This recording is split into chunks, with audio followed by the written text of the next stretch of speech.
Hello back. I hope you had a nice break, maybe a nice coffee or cup of tea. And we are continuing. We are going back to the theater, as I said before we took the break. So having been to the wonderful Chelsea Gardens, we are now in Leeds, where our third contribution comes from the Deputy Artistic Director of the UK Leeds Playhouse, Amy Leach.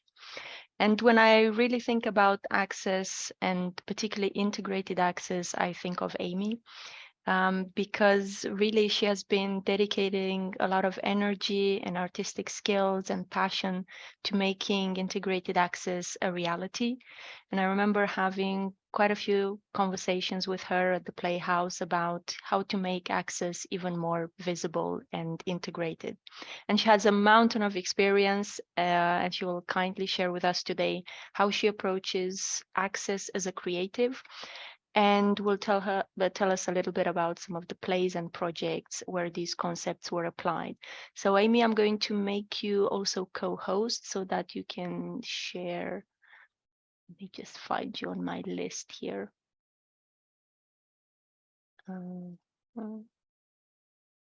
Okay, you're on. Brilliant. Thank you, Alina, and hello, everybody. Greetings from Leeds in the UK. So yeah, my name's Amy Leach and I'm a theatre director. I'm a petite white woman in my early 40s and I've got my hair scraped back into a scruffy bun.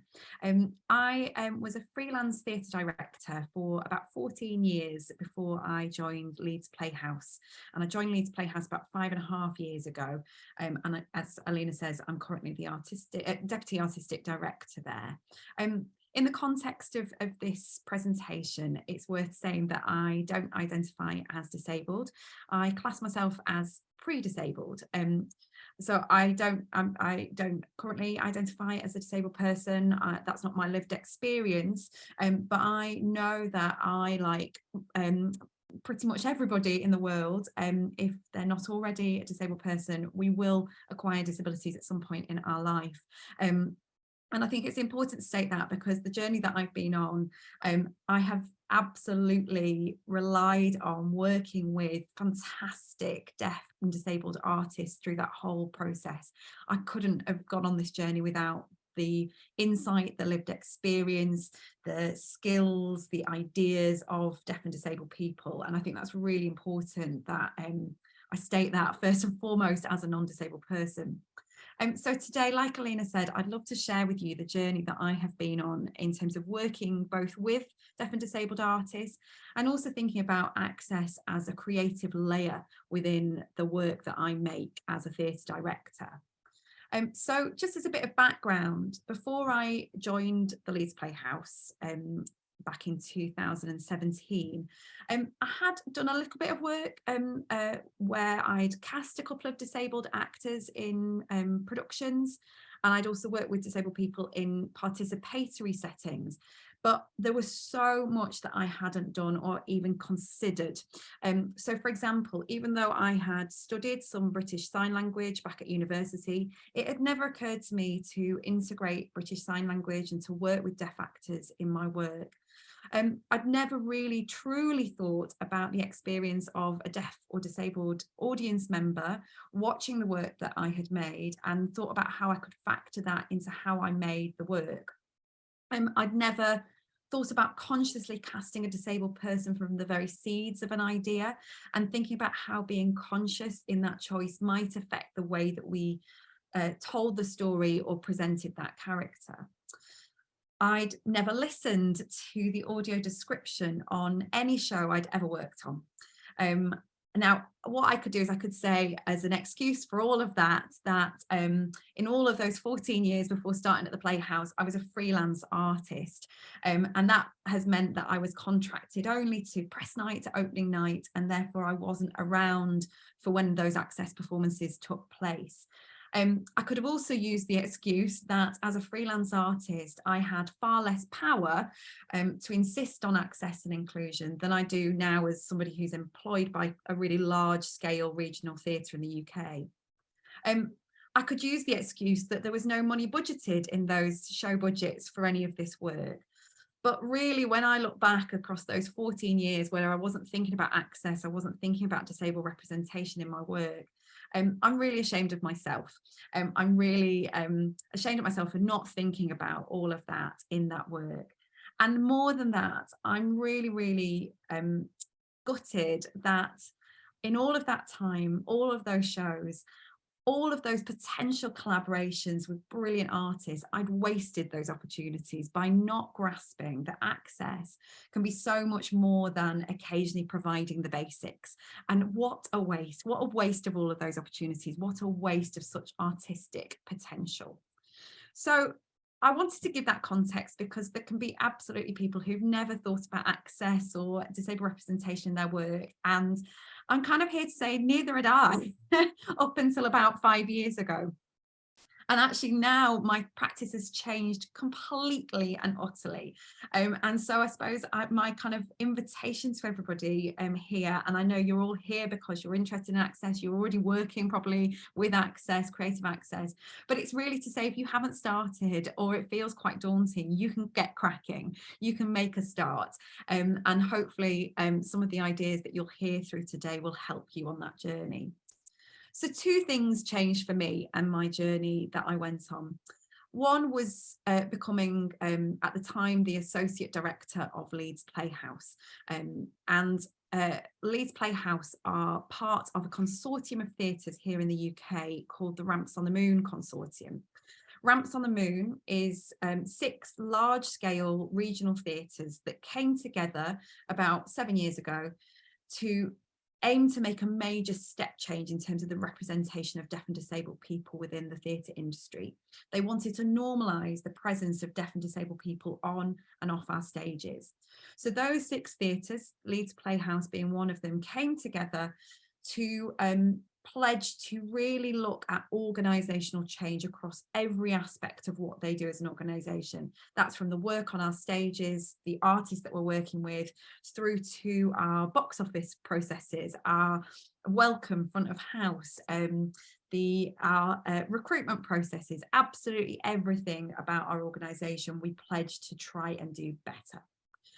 So Ramps on the Moon, like I say, has been going for about 7 years. It was funded by the Arts Council of England, and it kind of its first phase wraps up in March of this year.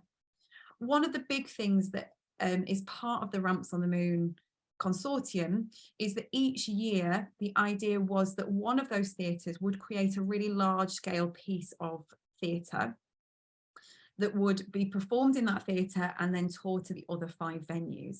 And that piece of theatre should be a really large scale piece. It should be on the biggest stage. It should be a big title that the theatre might be doing anyway, and that would get lots of people wanting to come and watch it.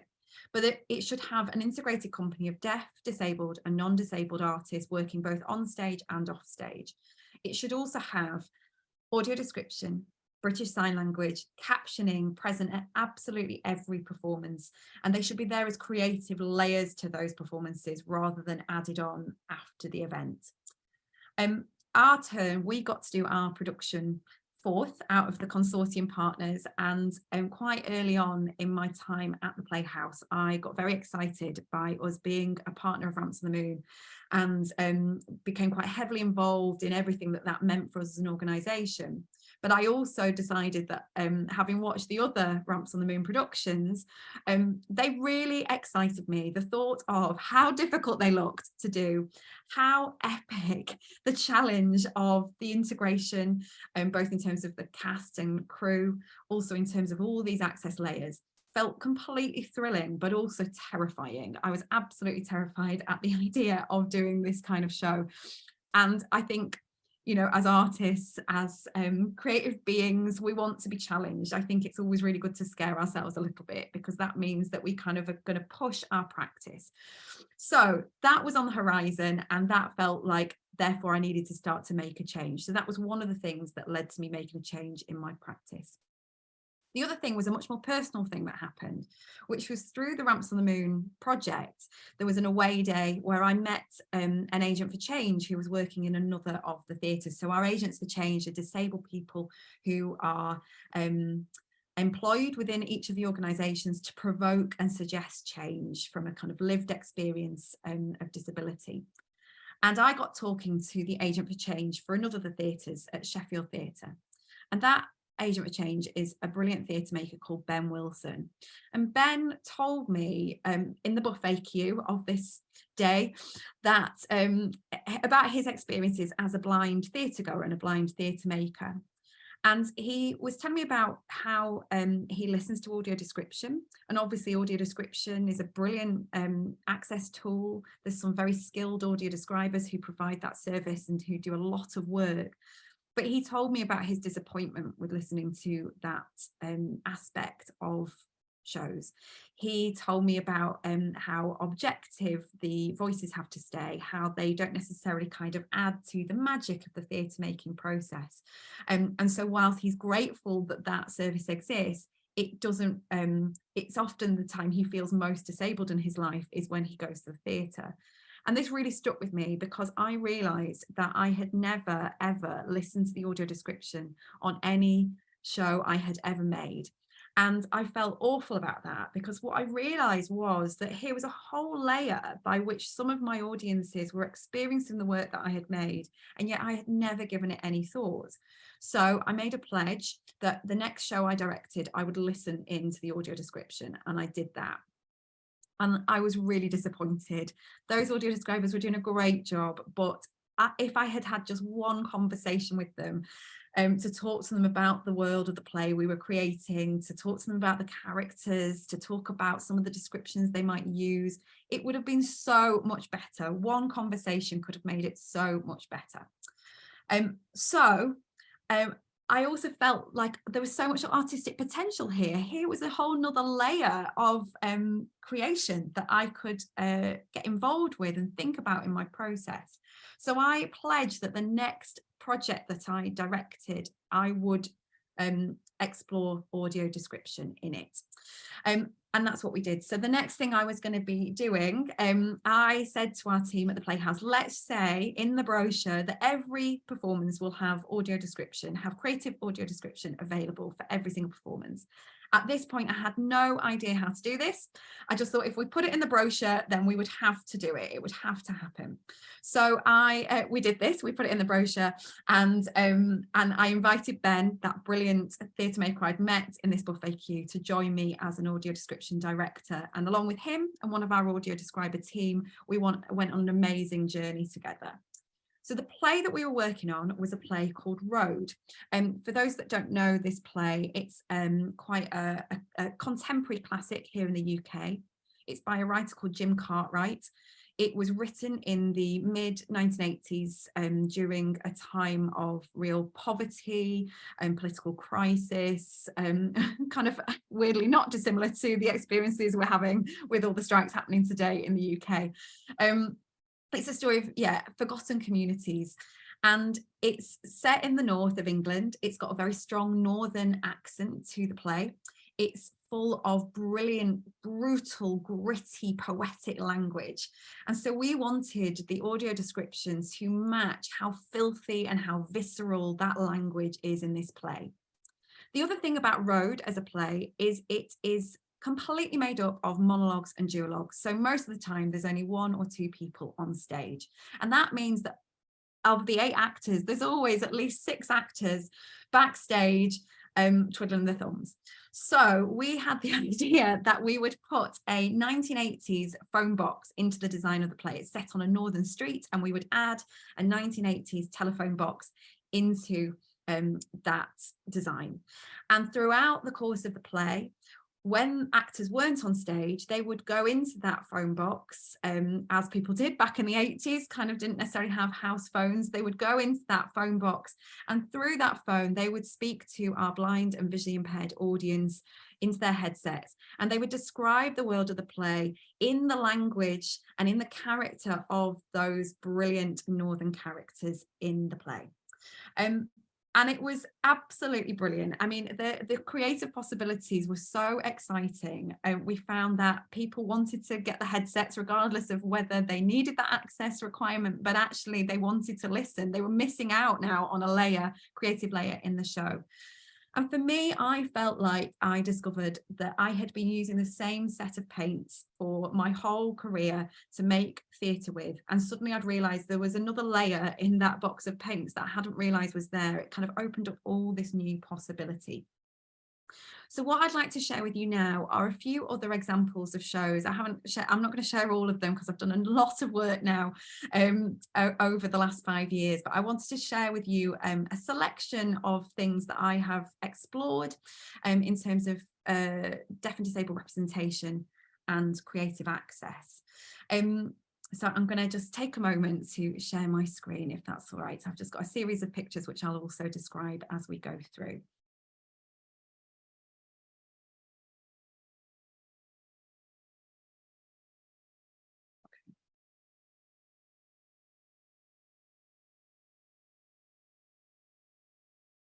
Okay, so the first image that I'm sharing on this screen is a picture from Road that I just described. In this picture, we have the 1980s phone box to the left-hand side of the photograph. And there's an actor in there wearing a 1980s suit and holding a phone, looking slightly forlornly out of the phone box. So the right-hand side of this picture, there is scaffolding, there's piles of rubbish, and there's the corner of a block of terraced brick houses. So yeah, this was Road. As I described, we use this phone box. And I have to say, I didn't completely come up with the phone box idea myself. It was a little bit stolen from a brilliant production that Grey Eye Theatre Company, who are a fantastic disabled-led theatre company here in the UK. They had done a brilliant production called Reasons to be Cheerful, in which it was all set in a pub. And again, they used a phone device within that. So I picked their brains lots about how to do this. And we kind of stole the phone box idea from them. So yeah, if you're interested in this work, please do look at Grey Eye. They are extraordinary. So the next show that I'd love to share with you that I worked on was a Christmas show. Now, I'm just going to describe this image first of all. So this is an image of two actors. They are in a kind of tiny little house that has got kind of 70s decor. It's a kind of it's like a studio apartment. There's a bed in the middle, and the two actors are stood to either side of this bed. The actor on the right is female identifying Black woman, and she's holding her fingers up in the air, showing us the number 7 because she's using sign supported English, which is a kind of a form of sign language that follows the grammatical pattern of English.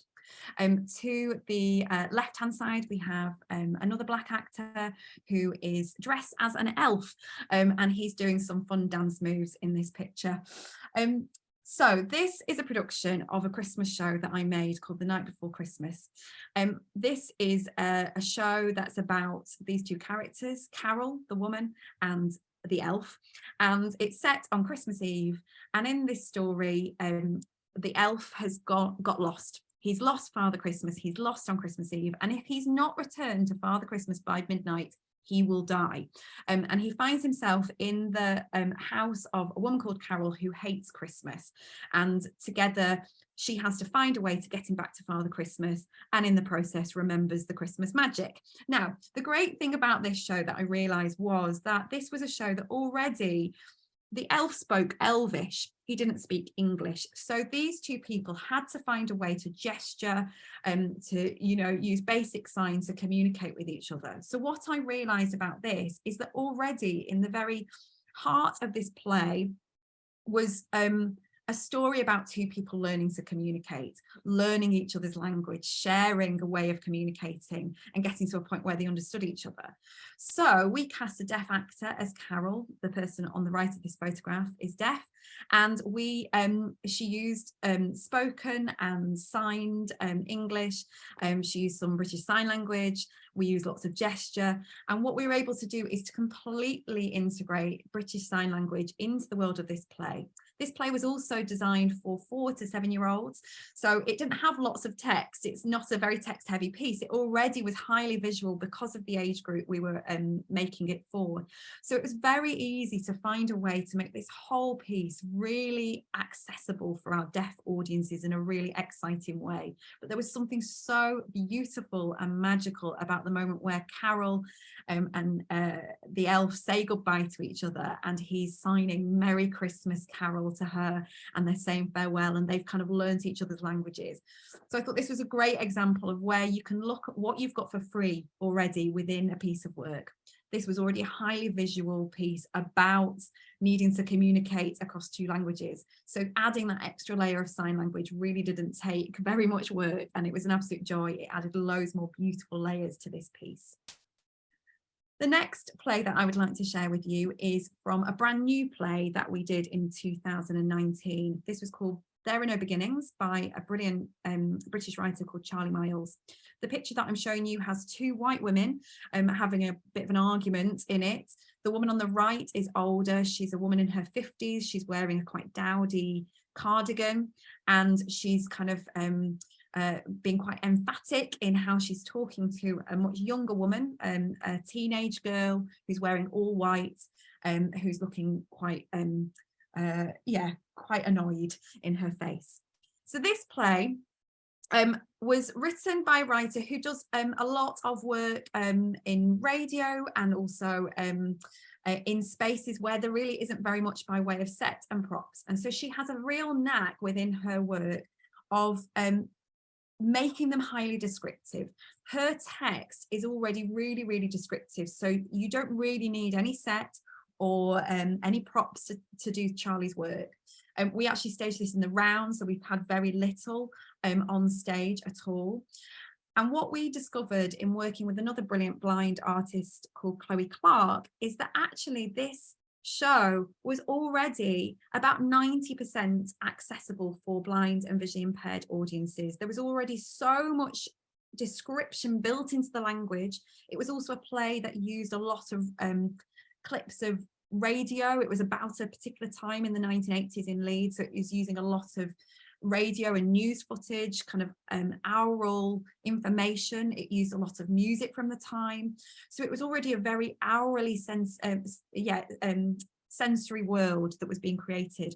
So it took very little to make this show completely accessible for blind and visually impaired audiences without a need for the headsets.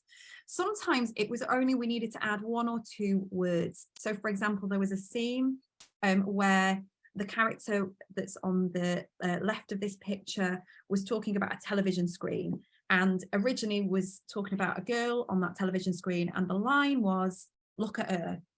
And all we needed to do is say, "Look at her on telly." And that was all we needed to add, "Look at her on television." And then we knew everything we needed to know for that scene visually. Such a small change, just 2 words, 2 or 3 words, and suddenly that scene was completely accessible. We didn't need to put any headsets into the world of this show. So that was really, really exciting discovery. We also found that thinking about a blind audience within the making of this show really helped us. At the beginning of this play, this is a play that's about a spate of attacks on women in Leeds in the 1980s that was a true story. Some really horrific violence and murders of women. And the beginning of this play started with the actors taking their actor everyday clothes off and putting on the characters' costumes. And that meant that at the very beginning of this show about violence against women, we were going to have women in their underwear. And that was sensitive. We were kind of really conscious of how voyeuristic that moment might be in the context of the world of the play. What we discovered was by the actors actually describing themselves getting undressed and dressed into their character costumes, it took away that voyeuristic element. It actually helped solve this potentially quite sticky moment at the beginning of the play. It was the access, the creative access, that really helped us unlock how to stage the beginning of this show. The next show that I would like to share with you is Oliver Twist. Now, Oliver Twist was going back to that Ramps on the Moon, big production. This was ours. So I threw my hat in the ring. As you can see, I got practicing. And so by the time it came to our turn at Leeds Playhouse to do our Ramps on the Moon production, we chose to do an adaptation of Oliver Twist by Charles Dickens. And this was absolutely thrilling. With this one, we were able to think about access and think about disabled characters and stories from the very beginning of working on this adaptation. So from the very first seeds of this idea, we were thinking about all of these elements. What that led to is a whole array of discoveries. we had a brilliantly integrated company of deaf, disabled and non-disabled artists playing deaf, disabled and non-disabled characters. For us, we realized that Oliver as a character is a character who is starved of language and of communication. And so our Oliver Twist became a deaf character who was born into the late Victorian era, where effectively sign language was banned as a result of a big conference that happened in Milan in 1880. So this was an Oliver who was growing up being denied language even more extremely than in the novel. And so in our world, the gang that Oliver joins became an entirely deaf gang, where sign language was actually their main way of communicating. And that was so exciting. The moment where Oliver Twist meets the Artful Dodger for the first time as the kind of gateway into this gang and learns his first few signs felt so, so exciting. A whole new discovery and layer on this story. It also led to us making some real discoveries in terms of design. And so the picture that we're looking at here is of quite a large stage. There are a series of about 12 actors spaced evenly across this space. They're all dressed in black Victorian costumes. Behind them sits a huge metallic black structure. And in the middle of that structure, which is over 2 levels, is a huge screen on which the words "We are shapeshifters" is projected. And with this, we put captions right at the center of the design for this production. So we really explored how captions, how words could really take over and be at the heart of this design.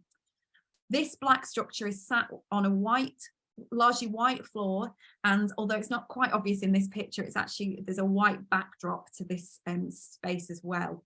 And this was because we wanted to make a really strong high contrast space, so that if for anybody who's visually impaired with some vision, some useful vision is watching this, we wanted it to still be a visual treat for visually impaired people. So the idea of putting strong black shapes on a white background was how we were exploring that.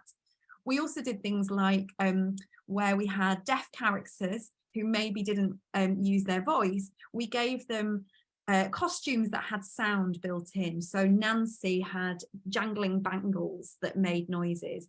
Bill Sykes had keys attached to his belt. And that meant that these 2 characters who didn't really use their voices, we always were aware, particularly for our blind audiences, that those characters were always on stage. So this was a huge project. We obviously did creative captioning. We built all of the audio description into the world of the play. So again, there were no headsets, and we also had British Sign Language right the way through. And again, we discovered that it really helped us in terms of solving some of the most tricky moments of this play. One of the hardest moments, and again, kind of relates to female violence actually, is the moment that Nancy is murdered by Bill Sykes in this story. It's a horrible moment. No audience wants to see that moment. It's awful. What we found was that using access again solved this for us brilliantly. So in that moment, as Bill went to murder Nancy, Nancy stepped out of that moment and she described her own death to us. So there was a really interesting description that she used, which of course made that moment really interesting and accessible for our blind audiences. At the same time, Bill, our actor Bill, who's a deaf actor, brilliant deaf actor, he mimed and used a combination of British Sign Language and a form of sign language mime called visual vernacular, and he mimed effectively what was happening to Nancy in that moment. So if you couldn't hear, you had access to it. If you couldn't see, you had access to it. If you had both of those senses, you had this very theatrical moment. But what it all did was keep our distance from the horror of that moment, but also really communicate that beat of the story. And that just felt like such an exciting discovery in the world of the play. I've got 2 more to share with you before we wrap up. The next is that I did a production of Macbeth last year. Now, Shakespeare is brilliant at creative access. He's absolutely brilliant at it. He sign language works fantastically well when translated into British Sign Language. It's so visual, it's so physical in the descriptions that it actually makes beautiful sense. It actually becomes far clearer often in British Sign Language. Also, Shakespeare always is describing things. Nobody enters or leaves a stage without somebody saying, "Ah, Macbeth, welcome. I am drawing my sword now." He's brilliant at description. So what we did with Macbeth is we again managed to put live into the world of the play audio description. So our witches could audio describe on stage. We stole lines from other Shakespeare plays to make bits of our Macbeth clearer. We added lots more. Macbeth welcomes that nobody noticed. And that had the effect of making our Macbeth not just clearer for our blind and visually impaired audiences, but for everybody. Having more clarity in terms of access always makes pieces more exciting and clearer for everybody.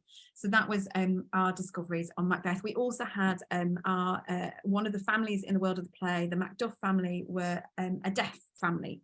And again, the kind of layers and richness that we found by having deaf people within that world made a real difference to how, discovering a 400-year-old play afresh.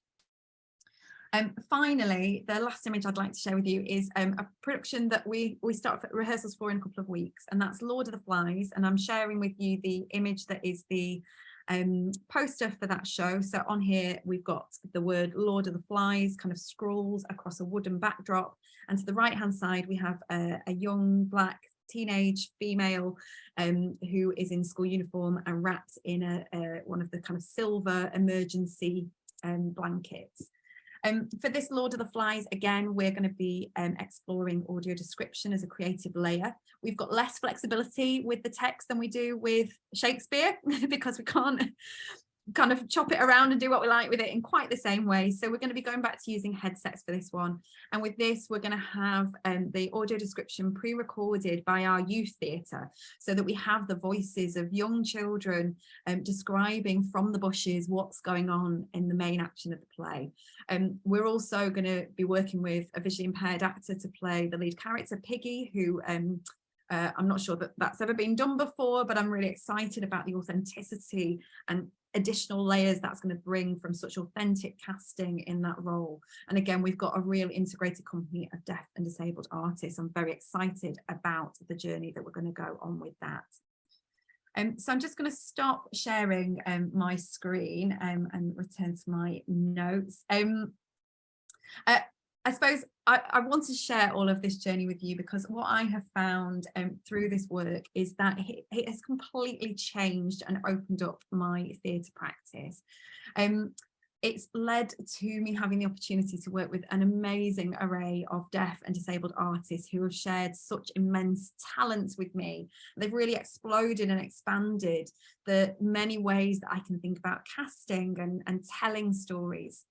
It's really kind of breathed fresh life into stories we've heard of, we've had told for hundreds of years, things like Macbeth and Dickens, discovering whole new layers in the worlds of those stories. It's also really evolved my audition and my rehearsal processes in ways that I think have had positive effects on everyone, not just the deaf and disabled people within those spaces. So now on the first day of rehearsals, I ask everybody the following two questions. I ask them, what do you need from each other to do your best work? And what do you need other people to know about you to do your best work? And I ask everybody in that space, regardless of how they identify in terms of disability, to answer those questions, because I believe that we all have access requirements. We all have things that it would be useful for people to know about us, or ways of working that would help us do our best work. And it's been really transformative in those spaces, the ways that it asks a certain generosity of everybody to look out for each other, to kind of really think about each other as humans who have requirements to do our best work. And I invite all of you to think about, what do you need to do your best work? I think that's a really important thing that we all think of. That might be to do with caring responsibilities, about being different types of learners, about needing to remember to eat at certain times of the day. There's so many ways in which we have access requirements. It's also, this journey has really led me to new friendships and to experiencing completely fresh perspectives on the world, which I feel very, very grateful for people to having opened up their lives and their experiences to me. I've also discovered that the thought of making a show like Oliver Twist back, you know, as I said at the start of this session, was terrifying, but it's so much more. It is a bit scary and it is hard work. It's not without its challenges, but it has been an absolute joy. I am so hooked on making work in this way now. I can't read a script or think about a project without thinking about creative access as a layer, thinking about how we can push those boundaries, learn more, and think about creative access, think about disabled representation, think about all the new deaf and disabled artists I'm going to get the opportunity to work with. So that's been the kind of journey that I have been on over that time. I know that here today we've got people from a whole range of different industries, so not necessarily all from the theatre, but I really hope that sharing that journey with you all might encourage you all to think about access within your work, and not just as something that we should do because it's a good thing to do and we can pat ourselves on the back for kind of making things a bit better, but I hope that kind of thinking about access from the seeds of ideas, about that conversation and collaboration you might be able to have with deaf and disabled people, I hope it will also make your practice and your work, whatever that is, whatever industry that's in, but it will make it better and more exciting, because I think we have to get cracking, we have to do this and we have to take those steps. So I encourage everybody to get practicing. As you can see, I haven't done everything all at once. I've tried to really pack on the muscle, kind of get myself practiced in all of these areas, learn on everything that I do. I think we have to prioritise access within our budgets. We have to, sometimes that means sometimes something else has to go. Perhaps we have to really rethink, like not say, oh, sorry, can't do this because there's not enough money. There is money, reallocate the money, find ways, creative ways. It doesn't all have to cost the earth. We have to really take our colleagues and our collaborators with us on this journey. We have to enthuse them about why it matters. We have to really start with the idea, with the art, with the education, whatever that is that we're doing first, rather than it being kind of, oh, this is very good to do. So I invite you all to face your fears. It's really important that we are going to get this wrong on this journey, and that's okay. We can't wait until everything is the most perfect conditions to get things right. We have to just get cracking. We have to make mistakes. We have to face our fears, and we have to fail and then try again and fail a bit better next time.